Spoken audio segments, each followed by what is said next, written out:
நம்முடைய பிதாவாகிய தேவனாலும் கர்த்தராகிய இயேசு கிறிஸ்துவினாலும் உங்கள் அனைவருக்கும் கிருபை இரக்கமும் சமாதானமும் உண்டாவதாக. ஆமென். அல்லேலூயா. நீதிமொழிகளின் புத்தகம் Proverbs 19:14. நீதிமொழிகளின் புத்தகம் 19ஆம் அதிகாரம் 14வது வசனம். வீடும் ஆசியும் பிதாக்கள் வைக்கும் சுதந்திரம், புத்தியுள்ள மனைவியோ கர்த்தர் அருளும் ஈவு. அல்லேலூயா. வீடும் ஆசியும் பிதாக்கள் வைக்கும் சுதந்திரம், புத்தியுள்ள மனைவியோ கர்த்தர் அருளும் ஈவு. வேத வார்த்தையை நல்லா கவனமா கேளுங்க.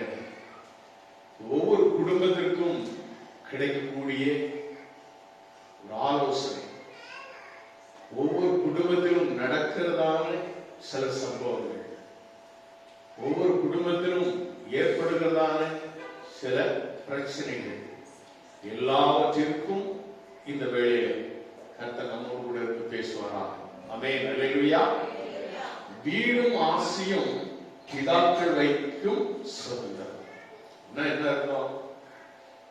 வீடாகட்டும் ஆசியாகட்டும், பிதாக்கள் நம்முடைய தாய் தந்தையர் நமக்கு வைத்து செல்ல வேண்டும்.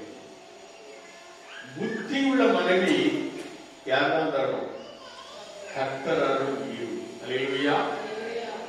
இப்போ வீடும் ஆசியும் அப்படின்னு சொல்லும்போது எல்லாருக்கும் பிள்ளைகளுக்கு வீட்டை கட்டி கொடுக்கணும், பங்களா கட்டி கொடுக்கணும், கார் வாங்கணும், தோட்டம் வாங்கணும் அப்படின்ட்டு இல்லை.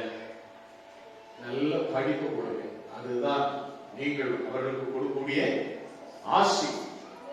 ஒவ்வொரு பிள்ளைகளுக்கும் நல்ல படிப்புக்கு நீங்க அவங்களுக்கு செலவு பண்ணுங்க. பிள்ளைகள் படித்து அவர்கள் நல்ல ஒரு எதிர்காலத்தை சுதந்திரித்தால் அதுதான் அவருடைய சொத்து. அப்படித்தான் ஒவ்வொரு பிதாக்களும் அவர்களுக்கு வைத்து போகக்கூடிய ஒரு பெரிய சொத்து என்று சொன்னால் அவர்களுக்கு அவர்கள் கொடுக்கக்கூடிய படிப்பு. அவங்க படிக்க தேவையான எல்லாத்தையும் நீங்க செய்து கொடுங்க. அவங்களுக்கு வீட்டு சுகம், அது வீடு சொத்து சுகம், இதை விட மேலானது கல்வி கொடுப்பதுதான். அந்த கல்வியை அந்த கல்விக்காக நீங்கள் செலவிடும் ஒவ்வொரு காரியமும் அவர்களுக்கு பிற்காலத்தில் மிகுந்த ஆசீர்வாதத்தை கொடுக்கும். அல்லேலூயா. இதுல என்ன சொன்னா, நிறைய பேர் பிள்ளைகள் படிக்கிறியா அவ்வளவுதான் முடிச்சுடுவாங்க. இல்ல, அந்த பிள்ளைகள் எந்த லெவல்ல இருக்காங்க அதை தெரிந்து கொள்வதே கிடையாது. படிக்கிறாங்களா, ஒழுங்கா படிக்காங்களா, அதை யாருமே ஃபாலோ பண்றதே கிடையாது. பிள்ளைகளுடைய வாழ்க்கையை குறித்து அவங்களுக்கு ஒரு அக்கறை இருக்கும், கரிசனை இருக்கும். ஆனா அதை என்ன செய்ய மாட்டாங்க, ஃபாலோ பண்ணவே மாட்டாங்க, பின்தொடர்ந்து அவங்களை கவனிக்கவே மாட்டாங்க. எவ்வளவு அக்கறை இருந்து அவங்களை பார்த்தாலும், அவங்களுக்கு பார்த்து பார்த்து செலவழிச்சாலும் அவங்க என்ன செய்வாங்க, அந்த பிள்ளைகள் எப்படி படிக்கிறாங்க அப்படிங்கறத குறிச்சு சரியானபடி கவனிக்காதபடினாலே அந்த பிள்ளைகள் ஏமாத்திடுவாங்க. அதுவும் இப்போ உள்ள பிள்ளைகளை கேட்கவே வேண்டாம். ஏன்னா அது எல்கேஜி யூகேஜி இந்த சின்னதுல இருந்தே இங்கிலீஷ்ல வருவாங்க. நம்மளுக்கு இங்கிலீஷே தெரியாது. இந்த இங்கிலீஷ் ஸ்பீக்கிங்கே நமக்கு வராது. அவங்க வெளிநாட்டுல இங்கிலீஷ் பேசுவாங்க. அவங்களுக்கு என்ன வந்துடும், கொஞ்சம் அந்த இங்கிலீஷ் நாலேஜ் அறிவு உடனே நம்ம அப்பனை விட நம்ம அம்மாவை விட நம்ம பெரிய அறிவாளி. அறிவு பெருத்தா நோவு உண்டாகும் வேதம் சொல்லுது. அறிவு பெருத்தவனை குறித்து நிறைய பைபிள் சொல்லுது. அறிவு இல்ல, பிள்ளைகளை ஞானத்திலே வளர்க்கணும். அல்லேலூயா. பிள்ளைகளை எதிர வளர்க்கணும். என் பிள்ளை அறிவா இருக்கு நீ சொன்னா நீ அறிவு கெட்டவன்னு அர்த்தம். அது அறிவா இருக்கும். நீ அந்த பிள்ளைகளை ஞானத்துல வளர்த்து பாரு, அந்த பிள்ளைகளுக்கு உண்மையான ஒரு அறிவோடு அது வளரும். ஞானம் தான் அந்த பிள்ளைகளுக்கு மிகுந்த ஆசீர்வாதம். நீ எதை சம்பாதித்தாலும் ஞானத்தை சம்பாதிக்க வேதம் சொல்லு. இப்ப உங்களுக்கு புரியுதா? அப்ப நீங்க சொத்து சேர்த்து கொடுக்க வேண்டியது உனக்கும் ஞானம் வேணும். பிள்ளைகளை வளர்ப்பதற்கு உன் பிள்ளைகளுக்கும் இந்த ஞானம் வேண்டும். அல்லேலூயா. அப்ப வீடும் ஆசியும் பிதாக்கள் வைக்கும் சுதந்திரம். புத்தியுள்ள மனைவி கர்த்தரோடு ஈவு. மனைவியை இப்ப எல்லாரும் என்ன பண்றாங்க?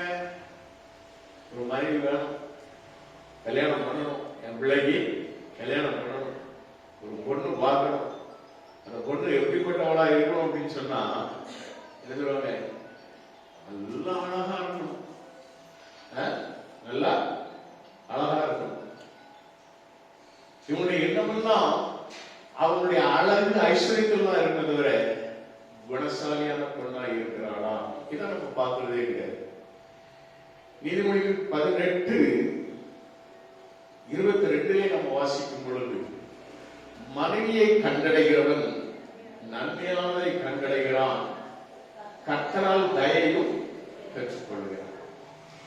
நீ நல்ல மனைவியா உனக்கு கிடைக்கலன்னா உன் வாழ்க்கையில வெறும் சண்டையும் போராட்டம் தான் இருக்கும். நீங்க அதை 17:1 நீங்க வாசித்து பார்ப்பீங்கன்னு சொன்னா அதுல சொல்லப்படுது 17:1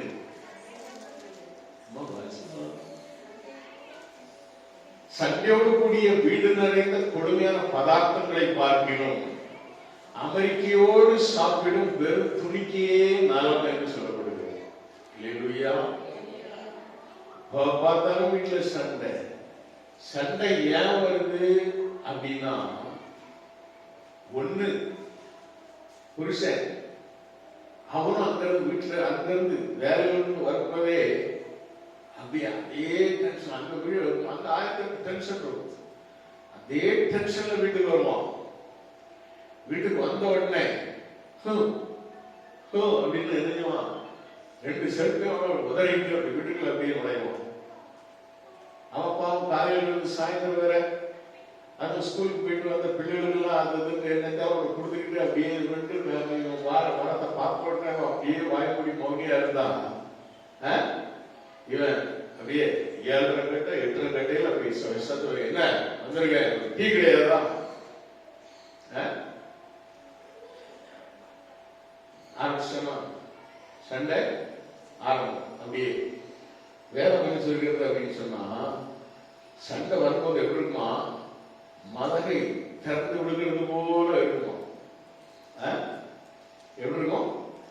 சண்டை வரும்போது நீதிமொழிகள்ல அந்த வசனம் சொல்லுகிறது, சண்டையின் ஆரம்பம் 17:14 நீங்க வாசிப்பாங்கன்னா, சண்டையின் ஆரம்பம் மதகை திறந்து விடுகிறது போல இருக்கும், ஆதலால் விவாதம் எழும்பும் முன் அதை விட்டு விட்டு. இப்ப புத்தியுள்ள ஸ்ரீ என்ன செய்வா? சரி, இவர் ஆரம்பிக்கிறார், நம்ம என்ன செய்வோம்? எடுத்து 4 கேள்வி கேட்டாத்தான். சில பெண்கள்லாம் இருக்காங்க, கேட்காம விடவே கூடாது. எடுத்து வார்த்தைக்கு வார்த்தை கேட்டாதான் அவங்களுக்கு என்ன செய்யும்? அன்னைக்கு தூக்கமே வரும். அவங்களுக்கு அன்னைக்கு தான் தூக்கம் வரும். நல்லா தூங்குவாங்க. எல்லாம் புருஷன் கேட்ட கேள்வி நாயை கேட்ட மாதிரி கேட்பாங்க. வாழ்ந்த யாரு கூட வாழ்ந்துட்டு இருக்காங்க? நாயோட தான் வாழ்ந்துட்டு இருக்காங்க. அவனும் நாய்க்கு வரதான் சில நேரம் வந்து என்ன செய்யறான்? விட்டுறான். நான் 2 பக்கமும் பேச வேண்டியிருக்கு. ஒரு பக்கம் பேசினா சௌரியல் கோபத்துக்குள்ளாய்ப்பார். ஆனா புத்தியுள்ள ஸ்ரீ விவாதம் எழுப்பும் முன் என்ன சொல்லுது? 17 அந்த 17ஆம் அதிகாரத்துல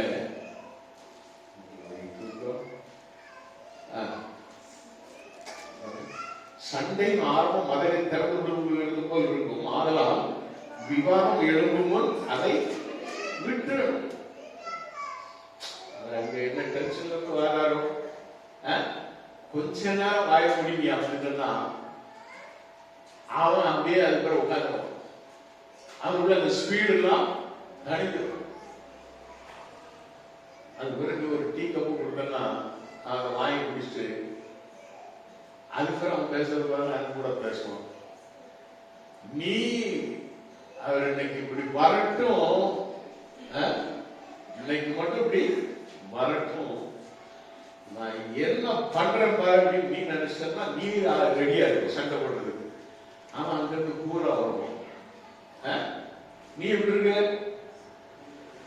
நீ எப்படி இருக்க, அவன் கூறா வருவான், இவங்க சூடா உட்காந்துருப்பாங்க. அதனாலதான் மனைவி கர்த்தரும் ஈவு அப்படின்னு சொல்ல நல்ல மனைவி. அது எழுதுறது நல்ல மனைவி கர்த்தரும் ஈவு. புத்தி உள்ள மனைவியோ, புத்தி உள்ள மனைவியோ கர்த்தரும் ஈவு அப்படின்னு சொல்லி சொல்லுவாங்க. அப்ப அந்த ஈவு கிஃப்ட் கடவுளுக்கு பெற்றுக்கொள்ளணும் இல்லையா? ஒரு பெரிய போதகர் சொன்னார், ரட்சிக்கப்பட்டவனுக்கு ரட்சிக்கப்படாத மனைவி வாங்கப்பட்டார், ரட்சிக்கப்படாத மனைவிக்கு ரட்சிக்கப்பட்ட புருஷன் வாய்ப்பான். இந்த ரெண்டும் என்னைக்கு ஒன்னா இழுத்து செல்லும்? கொஞ்சம் கஷ்டம் தான், கொஞ்சம் கஷ்டம் தான். ஜாடிக்கு ஏத்த மூடியா இருக்கணுமா, மூடிக்கு ஏத்த ஜாடியை தேடணுமா? சொல்லுங்க. ஜாடிக்கு ஏத்த மூடி. நம்ம மூடிக்கு ஏத்த ஜாடியை தேடிக்காது. அதனாலதான் சில நேரத்துல என்ன செய்யப்படாது, கிடைக்கப்பட்டது சோப்பா இருக்கணும், அப்படியே சுந்தனா ரத்தம் வரணும், அவ்வளவுதான். அவன் சுண்டிக்கிட்டே தான் இருப்பான், ரத்தம் வாரது வர சுண்டுவான். எனக்கு தெரிஞ்ச ஒருத்தன் அவன் சொல்றான், சாட்சி சாட்சி சொல்றான். சர்ச்சில் நான் போய் உட்கார்ந்துருந்தேன், அவன் வந்து உட்கார்ந்து போட்டு டை எல்லாம் போட்டு வந்து உட்கார்ந்தான். அப்படி திரும்பி பார்த்து அடுத்த செகண்ட் எனக்கு தெரிஞ்சு போச்சு அது வேற ஒரு ஆவி அப்படிங்கிறது எனக்கு புரிஞ்சு போச்சு. இருந்தா கொஞ்சம் அடங்கிட்டு அப்படியே உட்கார்ந்தேன். ஆரம்பிச்சான், நான் என் மனைவியை அடித்து ரத்தத்தை பார்த்தாருடைய, நீ இது வேற யாருக்கு நான் பக்கத்தில் பார்த்துருக்கேன், என்ன நீ அடிச்சு பாரு அப்படின்னு வியாபாரம் சொல்லிச்சு. என்ன அடிச்சு பாருலாம் சொன்னா, பொண்டாட்டியை போட்டு அடிச்சுட்டு ரத்தம் வந்துட்டு அப்படின்னு ரத்தம் மாறவரை அடிக்கணும். அப்பதான் அந்த ரத்தத்தை எடுத்து நாக்க வச்சாதான் அவனுக்கு போதையா இருக்கும். எப்படிப்பட்ட எப்படிப்பட்டவங்க இருக்காங்க. சாட்சி சொல்லி முடிச்ச உடனே என்ன சாட்சி சொல்லுவார், நான் எந்திரிச்சேன், அவர் குடிச்சாரா, அவர் குடிக்கிறதுக்குள்ளதை நான் தான் கொடுத்தேன் அப்படின்னு ஒரே வார்த்தை சாட்சியா இருக்கும். அதை வித்தது நான் தான், அவர் வந்து குடிச்சு போனார் அப்படின்னு குடிச்சிட்டேன். பார்க்க இவ்வளவுதான் என் சாட்சி அப்படின்னு 2 days இருக்கணும். ஏன்னா அந்த ஆள் பேசுறது ஒவ்வொன்றையும் அதுலயே மக்கள் எல்லாம் கலக்கமா இருப்பாங்க, பெண்கள் எல்லாம் கலக்கமா இருப்பாங்க. எதுக்காக சொல்லுவான்னு சொன்னா, சண்டை ஏன் வருகிறது, எதுக்கு வருகிறது, நாம என்ன செய்யணும்? 14:1 நீங்க எடுத்து வாசிப்பாங்கன்னா, புத்தியுள்ள ஸ்திரீ வீட்டை கட்டுகிறார், புத்தி இல்லாத ஸ்திரீயோ என்னதுரா, புத்தி இல்லாத ஸ்திரீயோ தன் கைகளினால் அதை எடுத்து போடுகிறார். இப்போ புத்தியுள்ள ஸ்திரீ புத்தி இல்லாத ஸ்திரீ எதை போய் சொல்லுதுன்னா, நாம வீட்டை கட்டுறோமா இடிக்கிறோமா? பெண்களுடைய பங்கு வீட்டை கட்ட வேண்டும், வீட்டை கட்டணும். நான் ஊர்ல வீட்டை கட்டிட்டேன் பாஸ்டர் அப்படின்னா அந்த வீட்டை ஆண்டவர் சொல்லல. அது நீ என்னைக்காவது ஊருக்கு போகும்போது தங்க வேண்டிய வீடு. இங்க கிருவா அவன் ஒரு வீட்டை கட்டி இங்க உட்கார்ந்துருப்பான், அங்க வெக்கேஷன் டைமுக்கு தான் போயிட்டு வருவோம். என்ன அப்ப இங்க ஒரு சுகமாய் நீ வாழ்வதற்கு ஒரு வீட்டை ஆண்டவர் இங்கே கொடுப்பார் இல்லையா? அப்ப நீ பிள்ளைகளே நீ ஒழுங்கா எழுதணும், வளர்க்கணும், பிள்ளைகளை வளர்க்கணும். எப்படி வளர்க்கணும்? ஒவ்வொரு கல்லை எடுத்து நம்ம எப்படி ஒரு கட்டடத்தை நம்ம கட்டுறோமோ அது போல ஒவ்வொரு பிள்ளைகளுக்கும் சொல்லி சொல்லி வளர்க்கணும். நீ ஒவ்வொரு நாளும் அவனுக்கு செலவிடக்கூடிய ஒவ்வொரு காரியத்தையும் பிள்ளைகளுக்கு சொல்லிவிடாங்க. உன் வீடு கட்டப்படும், நீ கஷ்டப்படுறதே அவங்களுக்கு தெரியாம போயிரு. நீ செலவழிக்கிற பணம் அவங்களுக்கு எதுனே தெரியாது. இது எதுல இருந்து வந்தது, எப்படி வந்தது? எனக்கு தெரிஞ்ச நம்ம சபையில் உள்ள ஸ்ரீ அவ கஷ்டப்பட்டு வேலை செய்து பிள்ளைகளை படிக்க வச்சு, அவளுக்கு வேலை என்னெல்லாம் செய்யறாங்க பிள்ளைகளை கூட்டும் போனான். பிள்ளைகள் நல்லா தான் வந்தது. ஆனா அப்ப அதுக்கு நான் கதை சொல்ல வேண்டும், அதுக்கு ஒரு சப்ஜெக்ட் ஒன்று சொல்ல வேண்டும். சில நேரம் ஒரு தவளை ஒரு ஆத்த கடக்கணும் அப்படின்னு போச்சான். தவளை ஆத்த கடக்கணும் அப்படின்னு அப்படி போயிட்டு இருக்குது. அது ஜாலியா இன்னைக்கு ஒரு எக்ஸ்கர்ஷன், அந்த பக்கத்துல ரொம்ப நாள் இருக்கணும், அந்த பக்கம் போய் அப்படியே ஜாலியா போய் பார்த்து வருவோம் அப்படின்னு அப்படி போச்சான். அப்படி போகும்போது யார் அந்த தவளை? நாம தான் அந்த தவளை. சொல்லுங்க, தவளை யாரு? அங்க எதிர்த்தாப்புல ஒரு தேடு வருது. எதிர்த்தாப்புல ஒரு தேடு வருது. தேடு வந்து தவளைகிட்ட சொல்லிச்சான், நான் அந்த பக்கம் போனோம், என்னை கூட்டு போறியா அப்படின்னு. அப்ப இவரு தவளை கையில சொன்னா, நீ என்ன கொட்டுவ, நீ என்ன கொட்டுவ,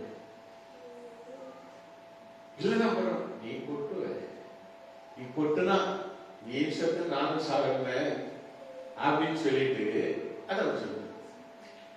தவளை யாரு அப்படின்னா நான் சொல்லிட்டேன். நம்ம தேடு யாரு? நமக்கு பிறந்தது, நம்மோடு கூட பிறந்தது, நம்முடைய எது தாய் தப்பு கூட பிறந்தது, உற்றாறு உறவினர்கள் நண்பர்கள், தெருவில் போனது, வீதியில போனதே பிடிச்சு தெருவில் போன ஓனரை வீட்டுக்கு பிடிச்சு வந்த மாதிரி, தெருவில் போன சனியில வீட்டுக்கு கொண்டு வந்த மாதிரி, இப்படி அத்தது அழுதெல்லாம் ஃப்ரெண்ட்ஷிப்போ ஏதோ ஒரு காரியத்துக்கு நட்பு வச்சுக்கிட்டோமே, உரம் வச்சுக்கிட்டோமே, இதுதான் இந்த உரம் தான். என்னையும் நீ எவ்வளவு நீ நன்மை செய்யும், எவ்வளவு அவங்களுக்கு அழிப்பு, எல்லாத்தையும் வாங்கிட்டு உனக்கு விரோதமா தான் பேசணும் தவிர உன்னை நல்லவன்னு சொல்ல. நீ வேணா நீ நல்லவனா இருந்து செய்யணும். உன்னை தூக்கி கொண்டு போய் அக்கறையில் கொண்டு போய் சேர்க்கணும். இந்த தவளையிட்ட இந்த தேடு கேட்ட உடனே இந்த தவளை முதல்ல பேசிச்சு, பிறகு எரிஞ்சாயிட்டு கொஞ்சம் அப்படி இணக்கமாயிடுச்சு. நான் கொட்ட மாட்டேன்னு சொல்லுத, அதுதான் கொட்ட மாட்டேன்னு சொல்லுத. சில உறவுகள் நல்லா இருப்பாங்க, நல்லா பேசுவாங்க, நல்லா படுவாங்க, கொட்டுனா தேடு கொட்டணும் வருவாங்க. அப்படி அப்போ சரிம்மா ஏறி உட்காந்துக்கோ அப்படின்னு சொன்ன உடனே கிட்டத்தட்ட கரை வந்துட்டு, கரைக்கு கொஞ்சம் முன்னாடி போறதுக்கு முன்னாடி அப்போ ஆத்துல இருக்கணும், ஆத்து தண்ணிய கடக்கணும், அப்படி இப்படிமா சில நேரம் உங்க மாதிரிலாம் இருந்தது. அப்பவும் தவளைக்கு ஒரு சின்ன பயம், கொட்டிடுமோ அப்படின்னு. பயப்படாத நான் உன்னை நல்லா நீச்சல் தெரியும், நான் உன்னை கொண்டு போய் சேர்த்துறேன் சொல்லி என்ன செய்து கூட்டு போயிட்டு கிட்ட பட்டுன்னு ஒரு போர்டு போட்டது. என்ன அப்படின்னு கேட்டா என் சுவாபமே இருந்தான். தேடு சொன்ன வார்த்தை என் சுவாபமே. அருமையான பிள்ளை, உன் உறவால இன்னைக்கு உன் பிள்ளையோட கேட்டு நாசமா போயிடுச்சு. புரியுதா? புரிஞ்சவர்களும் புரியுது. எந்த உறவுகளோ அது கொட்டுன தேடு மாதிரி கொட்டினதுனால இன்னைக்கு உன் பிள்ளைகள் கெட்டு போயிருக்கிறாங்க. இல்லைன்னா நீ அவளுக்கு அவ்வளவு அனுபவத்தை வந்து அவங்க என்னென்ன செய்யறது எல்லாம் அனுபவத்தோடு கூட வளர்த்திருந்தாலும் கூட நல்லா படிக்க வச்சிருந்தாங்க, அதுவும் போச்சு. இன்னொன்னு படிப்படின்னு இருக்கணும். கடைசி ஒரு செய்வங்க ரொம்ப செல்போன் ஒன்று வாங்கி கொடுத்தாங்க, அவ்வளவுதான். அவன் ஆடு முடிஞ்சு போய் வந்து நிற்கான். எதுக்காக சொல்லுவாருன்னு சொன்னா, நாம பிள்ளைகளை வளர்க்கக்கூடியது, கட்ட வேண்டியது, கட்ட வேண்டியது. புத்தியுள்ள ஸ்திரீ வீட்டை கட்டுகிறார். வீடு எதனால கட்டப்படும் அப்படின்னு வேதத்துல நீங்க பாத்தீங்கன்னா, ஞானத்தினாலே வீடு கட்டப்படும். பிரைஸ் காட், ஹல்லேலூயா. பைபிள் சொல்லுது, நான் சொல்லல, பைபிள் சொல்லுது வீடு ஞானத்தினாலே கட்டப்படும் என்று சொல்லப்படுகிறது. 24:3 வசனம், வீடு ஞானத்தினாலே கட்டப்பட்டு விவேகத்தினாலே நிலைநிறுத்தப்படும். வீடு ஞானத்தினாலே கட்டப்பட்டு விவேகம். அப்போ ஞானம் அதோடு கூட விவேகம். அந்த விவேகம் தான் அந்த அறிவு சார்ந்த சில காரியங்கள். நாம கெட்டினோம் நம்ம நினைப்போம், இன்னொரு பக்கத்தில் இடிச்சுக்கிட்டே வருவாங்க, கூடவே இருந்து இடிப்பாங்க. மனைவியானவள் அவள் என்ன செய்யணும்? வீட்டை கட்டுதலாக காணப்படும். எந்த ஒரு மனைவிக்கு பின்னால யாரும் இல்லைன்னா, புருஷனுக்கு பின்னால மனைவி இருந்து அப்படி சப்போர்ட் பண்ணா எல்லா விதத்திலையும் அவர் எப்படிமா ஆசீர்வாதமா இருக்கும். நீங்க இந்த நீதிமொழிகள் 31வது அதிகாரத்தை நீங்க வாசிப்பாங்கன்னா, அங்கு ஒரு ஸ்திரியை குறித்து சொல்லப்படுகிறது. குணசாலியான ஸ்திரியை கண்டுபிடிப்போம் யார் அப்படின்னு இவர் சொல்றாரு. இவர் 1000 ஸ்திரீகளுக்கு என்ன செய்யறாரு? 1000 ஸ்திரீகளை கட்டுவார். 1000 ஸ்திரீகளுக்குள்ள நான் நல்லவங்களை பார்க்க கிடையாது. 1000 ஸ்திரீயை கட்டிட்டு சொன்ன வார்த்தை. அதனால நான் சொல்றான், 31-30வது வசனத்தில் நீங்க வாசிக்கும் பொழுது, சௌந்தரியம் வஞ்சனை உள்ளது, அழகும் வீண், கர்த்தருக்கு பயப்படுகிற ஸ்திரீயே புகழப்படுவான். அவனுடைய முடிவு, நீதிமொழியுடைய முடிவில் அவன் சொல்லக்கூடிய வார்த்தை, நான் இதை நைட் நான் வாசித்து பார்த்தேன். அநேக வேளைகளில் எனக்கு இந்த வார்த்தை யோசிச்சு பார்ப்பேன். அழகான பெண் வேணும், அழகான பெண் வேணும். நானும் அப்படித்தான் அழகு தேடி தேடி 1 இல்ல 2 இல்ல 1000 கட்டுனேன். 1000மும் ஒண்ணுக்கு ஆகுது. 1000மும் சொல்லுங்க. என்ன பார்த்து இப்படி சொல்றாரு, நீங்க யாரும் நினைச்சுக்கிட்டாங்க? நான் உங்க யாருமே சொல்லல. நீங்களா தங்கம், நீங்களா தங்கம். உங்க வீட்டுக்காரரு இன்னைக்கு உங்களுக்கு உடம்பு இருக்கிறது, நீங்க தங்கம் தான். பிரைஸ் காட், ஹல்லேலூயா.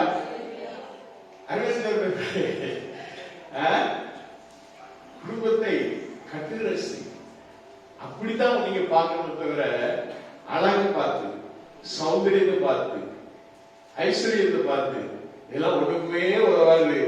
சொல்லிட்டாரு, கர்த்தருக்கு பயப்படுகிற ஸ்திரீயே புகழப்படும். ஹல்லேலூயா. கர்த்தருக்கு பயப்படுகிற பயத்தோடு ஒரு ஸ்திரீ வாழ்ந்தா குடும்பம் கட்டப்படும், உன் வீடு கட்டப்படும், உன்னுடைய வாழ்க்கை கட்டப்படும், உன்னுடைய எதிர்காலம் கட்டப்படும். நீங்க வேதத்தில் நீங்க பாப்பீங்க அப்படின்னு சொன்னா, சோதரம் வெளிப்படுத்தல் 2ஆம் அதிகாரம் 3ஆம் அதிகாரத்தை நீங்க நம்ம வாசிக்கும் போது அங்க பாக்குறோம், ஆண்டவர் இதற்கு ஆண்டவர் சபையை குறித்து சொல்வார். சபை என்பது என்னது? மணவாட்டி. அப்படிதானே? ஹலோ, இங்க இருக்கீங்களா? உங்க கற்பனையில வேற எங்கேயோ போயிட்டீங்களா? வீட்டுல போட்ட சண்டைக்கு நேரம் உங்க மைண்ட் போயிட்டா எங்க இருக்கீங்க? சத்தத்தை காணும். அப்படிதான் நினைக்கிறேன். எங்க வீட்டு சண்டை இன்னைக்கும் 6ஆவதா இருக்கு. அது எபிசோடு 1, 2, 3, 4 போயிட்டு இருக்கு. சிலவங்க கம்ப்யூட்டர்ல ஆட்டம் போடுவாங்க. அப்படியே லெவல் 1, 2, 3, 4 டிஷம் அதுல இது அப்படி பிள்ளைகள் ஆட்டம் ஆடுவாங்க. அது மாதிரி போயிட்டு இருக்கு இந்த சண்டை. இந்த சண்டைக்கு இடையில நீங்க என்னடா கணவன் மனைவி குறிச்சு பேசுறீங்களே அப்படின்னு அடுத்ததாக பங்குவாங்க. ஆண்டவர் சபையை எப்படி வச்சிருக்கிறாரு? மணவாட்டி. ஹல்லேலூயா. நாம எல்லாரும் மணவாட்டி. அப்படிதானே? சொல்லுங்க. மணவாட்டியை குறித்து அவர் சொல்றாரு. சபையை குறித்து ஆண்டவர் வெளிப்படுத்தும் பொழுது எபேசு சபையை பார்த்து அவர் சொல்றாரு, அநேகர் என்ன எதனால சட்டம் தெரியுமா? கல்யாணம் கொஞ்ச நாள் நல்லா இருப்பாங்க. அதுக்கு பிறகு மூஞ்சப்பாரு, மாறப்பாரு, என்ன என்னத்த போடுறது, என்ன ஆக்கி போடுறது? அவர் சொல்லுவா, நீ ஆக்கி சாப்பிடுவோம்.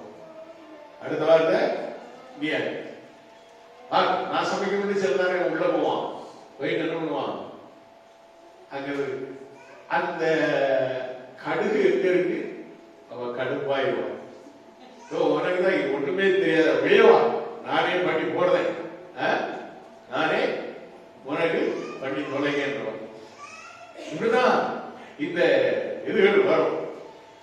அப்படியே போய் அவன் என்ன தப்பு பண்ணியிருந்தாலும் அந்த மனைவிட்ட, ஏம்மா நீ நேற்று ஒரு குழம்பு வச்சு அது சூப்பரா இருந்தது, இன்னைக்கு குழம்பு நல்லா இருக்குன்னு சொல்றதுக்கு நீ எழுதணும், அதுக்கு முந்தின நாள் ஒன்று வச்சு யூடியூப்பை பார்த்துக்கிட்டு அதுவும் நல்லா இருந்தது.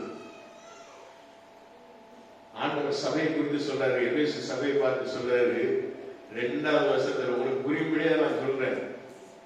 ஆண்டவர் சபையை குறித்து என்ன சொல்றாரு, உன் கிரியைகளையும் உன் பிரயாசத்தையும் உன் பொறுமையையும் நீ பொல்லாதவர்களை சகிக்கக்கூடாமல் இருக்கிறதையும் அப்போஸ்தலர் அல்லாத தங்களை அப்போஸ்தலர் என்று சொல்லுகிறதை நீ சோதித்து அவர்களை பொய்யர் என்று கண்டறிந்ததையும் நீ சகித்துக் கொண்டிருக்கிறதையும் பொறுமையாக இருக்கிறதையும் எப்படி சொல்லி பாருங்க. உன்ன மாதிரி பொறுமைசாலி, என் முன்னாடி மாதிரி பொறுமைசாலி ஒருத்தருமே கிடையாது. சொல்லி பாரு. பொங்கி எழுகிறவராக இருந்தாலும் பொறுமைக்கு வந்துடுவோம். இல்லைன்னா அப்படியே பொங்கி எழுது எழுகிறவா சோதரம் சொல்லப்படுது. அதுதான் ஆண்டவர் நிறைய சொல்லிட்டு கீழே வராரு. ஆனாலும் 4வது வசனத்துல நீ மேல செஞ்சதெல்லாம் எல்லாமே ஒரே அடியா தூக்கி குப்புற கவர்த்தி போட்ட மாதிரி ஆண்டவர் சொல்றாரு. ஆனா முதல்ல சொல்ல அந்த புகழ்ச்சி சபைக்கு எப்படி இருக்கு, நாம நல்ல பிள்ளைதான் போல. உன்னுடைய புகழ்ச்சி மனைவியை கூர்படுத்துறதா, அதுக்கு நீ சொல்ல வேண்டிய சொல்லி ஆண்டவர் தான் சொல்ற, நீ ஆதியிலே கொண்டிருந்த அன்பை விட்டாய். அன்னைக்கு தாலி கட்டின உடனே எப்படி இருந்தாய், வாழ்வானாலும் சாவானாலும் உயர்வானாலும் தாழ்வானாலும் நான் உன்னை பிடிச்சு போய் அடிச்சு தலையை மட்டை உடைக்கிறது வரை நான் உன்னை விட்டு கைவிட மாட்டேன். கம்மியா எப்படி சொல்றாங்க, பெரிய ஒரு ஒப்பந்தம். கொஞ்ச நாள் அதுக்கு பிறகு அவனுடைய சண்டை போராட்டம் பயங்கரமாக. அது காரணம் என்ன, நீ காரணத்தை கண்டுபிடி. சில சகோதரர்கள் அவங்க தன்னுடைய காரணத்தை கண்டுபிடிப்பதே கிடையாது. நான் என்ன குற்றம் செய்தேன் நீ நினைச்ச அப்படின்னா உன் மனைவி அவளை நீ போய் என்ன செய்வ, அன்பா அரவணைச்சு. அதே மாதிரி சகோதரி நினைச்சுவாங்க, நான் பேசாம இருந்திருக்கணும், நான் பேசிட்டேன், அவர் யார் என் வீட்டுக்காரர் தானே அப்படின்னு நினைச்சா பரவாயில்ல. சிலவங்க அவங்க வீட்டுல அடுப்படியில நல்லா எண்ணெயை காய்ச்சிட்டு இருக்கும் போது ஏய் அப்படிம்பாங்க, அவ்வளவுதான் 108க்கு போன் பண்ண வேண்டிய சூழ்நிலை. காஞ்ச எண்ணெய் சட்டி கடுகு எடுத்து அப்படி போடும்போது அவன் தாடிச்சுட்டு இருக்கும்போது இவன் போய் கடுகடுப்பா போய் நின்னா என்ன, அவன் எந்த வேலையில எப்படி அவங்கள்ட்ட பேசணும், எப்படி அவங்கள்ட்ட நடந்து கொள்ளணும், இது எல்லாத்துக்கும் தேவை, உங்களுக்கு தேவை ஞானம். பிதாக்கள் அவங்கள பார்த்துதான் பிள்ளைகள் வளரணும். நீ போடுற சண்டையை பார்த்துட்டு பிள்ளைகள் ஓ அப்படியா கணவன் மனைவினா சண்டை போடுவாங்களா, சரி சரி சரி சரி. நிறைய வீட்டுல கல்யாணமே வேண்டாம்னு இருக்கக்கூடிய எத்தனை பிள்ளைகள் இருக்காங்க, போதும் அப்பாவும் அம்மாவும் சண்டை போடுவோம். சிலவங்கெல்லாம் ஈகோல சண்டை போடுவாங்க. எங்க அப்பா அம்மா சண்டை போடுவாங்க. எங்க அப்பா விட அதிகமா சம்பளம் வாங்குவாங்க. அவங்க செகண்டரி கிரேட் டீச்சர், எங்க அப்பா 1000 கிரேட் 8ஆம் கிளாஸ் டீச்சர். எங்க அம்மா அந்த காலத்துல 12th படிச்சவங்க. சம்பளம் ஜாஸ்தி வாங்குவாங்க. ஒரு நாள் கூட என் சம்பளம் உங்களை விட நான் சம்பளம் அதிகமாக சொன்னதே கிடையாது. பாசு சண்டை எல்லாம் நாங்க தான். யாரு பெத்த பிள்ளைகள் என்ன எங்க அண்ணன் கொண்டு வருவான். பெரிய பிரச்சனைகள் கொண்டு வருவான். பெரிய பிரச்சனைகளை எங்க அண்ணன் கொண்டு வருவோம். நான் கேட்கிறேன். என் தக்க பொடியன் எனக்கு பிறகு 8 வயசுக்கு பிறகு அவனை தூக்கி ஆசிரியர் போட்டாரு. இந்த இருக்க இது சண்டை பிள்ளைகளால் பெற்றோருக்குள்ளே சண்டை. இதற்கெல்லாம் பெற்றவர்கள் என்ன செய்யணும்? நீங்க முதல்ல உங்க சண்டைகள் இதை நிப்பாட்டினா நீங்க பிள்ளையானவரை நடக்க வேண்டிய வழியிலே நடத்து. அப்படி நடத்தா என்ன வேணா பின்னால உங்களுக்கு எப்படி இருப்பான்? முதிர் வயது இருப்பான். உங்களுக்கு உதவிகரமா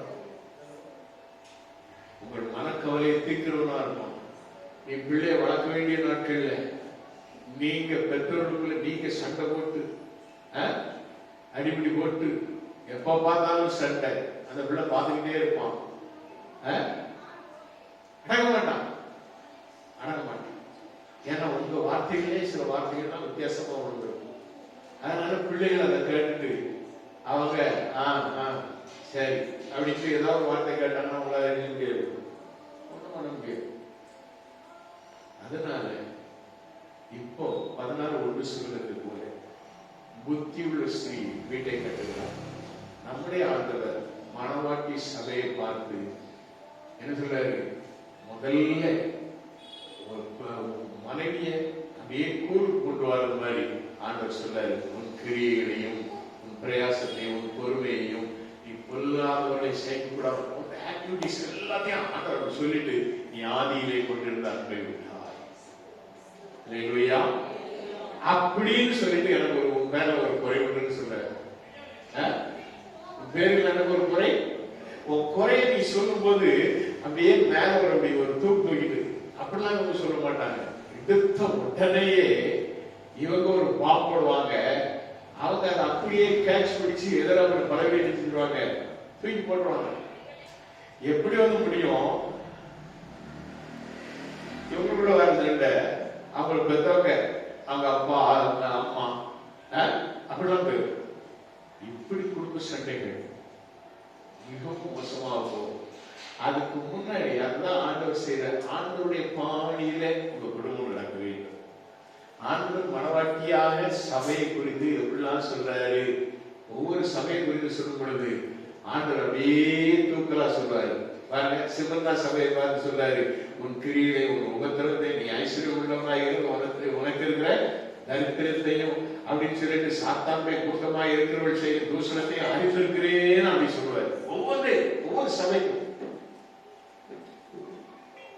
7 சபைகள் ஆண்டவர் சொல்லிட்டு அது கீழே சொல்றாரு, நீ பாட போகிற பாடல்களை குறித்து எவ்வளவு பயப்படாதே அப்படின்னு சொல்லிட்டு அவர் சொல்றாரு. உங்களில் சிலரை காவலில் போடுவான். என்னென்ன வரும், என்னென்ன பிரச்சனை வரும். இதுக்குன்னு ஒரு குடும்ப வாழ்க்கையில கணவன் மனைவி நீங்க தான் பிள்ளைகளுக்கு முதல் சொத்து. வீடும் ஆசையும் பிதாக்கள் அருளும் ஈவு அப்படின்னு நம்ம பிதாக்கள் அருளும் சோதரம். அந்த